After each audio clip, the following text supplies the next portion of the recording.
Na mtu mwingine anaitwa Dafi Matu. Huyu Dafi Matu alikuwa mjanja. Alikuwa anajua Kiswahili kidogo. Kwa hiyo akaona kwamba Wajerumani walipompa Dafi Arayan bendera, yeye akawa organize wazee, akawaunganisha wazee, akasema jamani, tubomoe hiyo uongozi wake.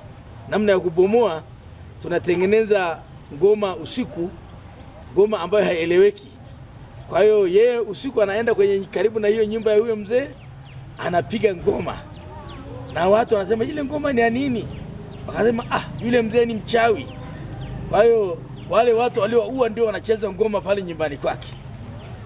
Kwa hiyo sasa wazee ikabidi wamfukuze Dafi Arayan ambaye ndio alikuwa kiongozi aliyewekwa na Wajerumani. Kwa hiyo fitina hiyo iliyofanya sasa kila kiongozi anayechaguliwa katika kabila la Iraq lazima afukuzwe na watu. Kwa hiyo fitina ilikuwa imeleta uharibifu katika uongozi. Kwa hiyo mpaka leo hii uongozi wote unapochaguliwa katika kabila la Iraq, watu wanamchagua vizuri tu, lakini baadaye watu wanageuka, wanaanza kumtengenezea fitina kiongozi yoyote na pengine kumuondoa kwenye madaraka. Jambo la pili, wakati wa vita vya kwanza kulikuwa na kiongozi anaitwa Kepa Margaret. Kepa Margaret alikuwa kiongozi mahiri sana. Baada ya vita kwisha na Waingereza kushika boma la Mbulu,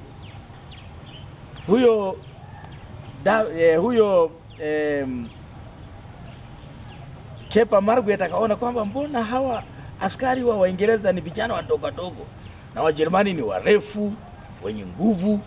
Akasema kwa nini wamewakimbiza hawa wazee wenye nguvu? Tuwafuate hawa. Wakawafuata Wajerumani, wakawarudisha tena vitani. Na vita ilipokuja mara ya pili, Waingereza wengi waliuawa. Kwa hiyo ilikuwa ni fitina imetengenezwa. Baadaye Waingereza wakafanya uchunguzi. Mbona vita iliisha? Kitu gani kimewarudisha Wajerumani? Wakasema kuna kiongozi mmoja mahiri sana anaitwa Kepa Margaret. Kwa hiyo na fitina hiyo ilitengenezwa na wale wenyewe. Kepa Margaret akakamatwa na Wajerumani, akafungwa kwenye mbao, akawa anasukumwa huku na huku mpaka alipokufa, na hatimaye kichwa chake kikakatwa akachukuliwa kama kiongozi shujaa. Kwa hiyo ilikuwa ni fitina. Kwa hiyo uongozi ilileta fitina nyingi sana katika kabila la Iraq, na hivyo Wairaq wakaona leo hiyo imegeuka kuwa laana.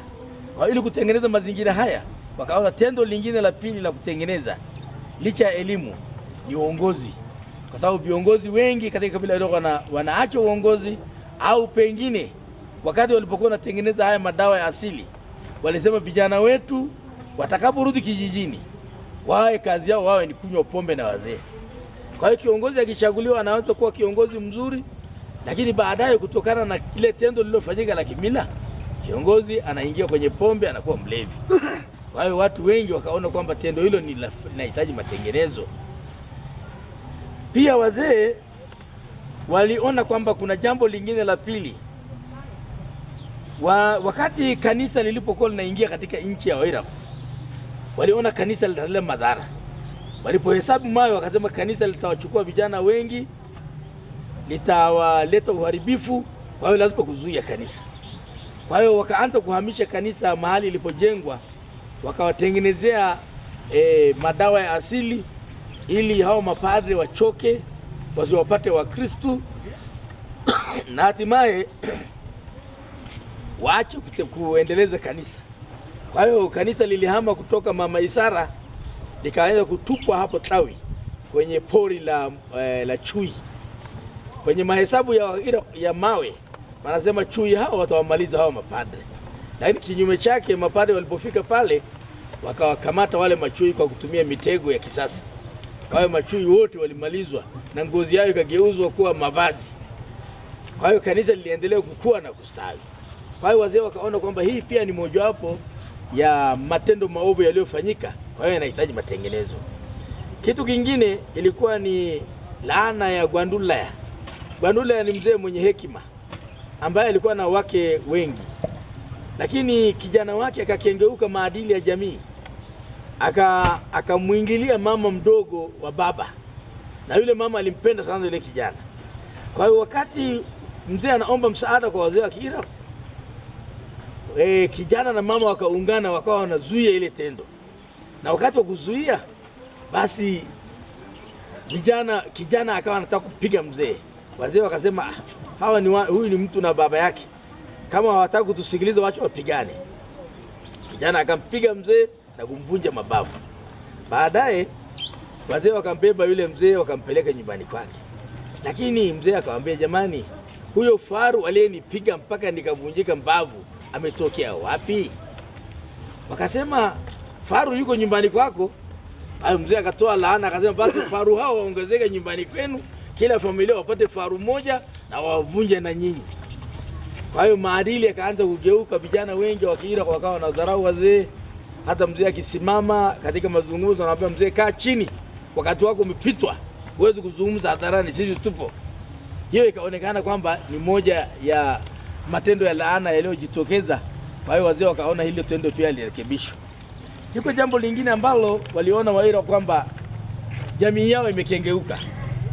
Wakati walipokuwa wanatafuta makao ya nchi, Wabarbaig walikuwa wanatangulia mbele kwa ajili ya malisho. Waira wanaona kwamba ili namna ya kuondoa Wabarbaig, wanaenda kuchukua madawa ya asili, wanatupa kwenye hayo maeneo. Haya maeneo yakisha tupa madawa ya asili, ng'ombe wanakufa, magonjwa yanajitokeza. Kwa hiyo wanaona kwamba Wabarbaig wanasema, jamani, tuache eneo hili. Wabarbaig wakikimbia, Waira wanakamata ardhi.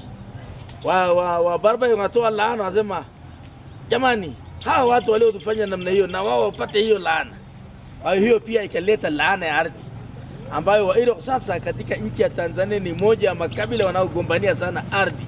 Kila mahali ni vita vya ardhi, kila mahali ni ugomvi wa ardhi, hata mipaka midogo. Baba na mtoto wanagombana ardhi, mama na mtoto wanagombania ardhi. Kwa hiyo ikaonekana ni sehemu ya laana ambayo inapaswa kutengenezwa ili maadili ya jamii yarudi. Mambo mengine yaliyofanywa ni fitina mbalimbali ambazo zilileta watu kuchukiana, na hiyo pia ilitengenezwa na jamii ya Waira. Kwa hiyo fitina hizo ni moja ya mambo ambayo yatarekebishwa. Hizo laana 17 ambayo tumeitengeneza, laana hizo ambazo tunazitengeneza, ni laana nyingine ni kuhusu mapato na mali kwa watu. Waira wanafanya kazi sana kwa bidii, wana mifugo, wana kilimo, wanafanya mambo mengi sana, lakini mtu anapopata mali yake haidumu, anapokufa na mali pia inaisha. Sasa wazee wakajadiliana, wakaona kuna nini, mbona mali inaisha? Hii mali kama tunatengeneza hatuwarithishi watoto wetu, ni ya kazi gani? Kumbe mali inaisha kwa sababu mali hiyo inapatikana kwa njia isiyo sahihi, pengine kwa njia ya ushirikina, pengine kwa njia ya uharibifu fulani, au kumfitini mtu na kuchukua mali yake. Kwa hiyo mali hiyo inaonekana kwamba ni mali ya uharibifu, haikupatikana kwa njia halali. Kwa hiyo ndio maana mali inaisha. Kwa hiyo Waira wakaona hii pia ni ya kufanyia matengenezo.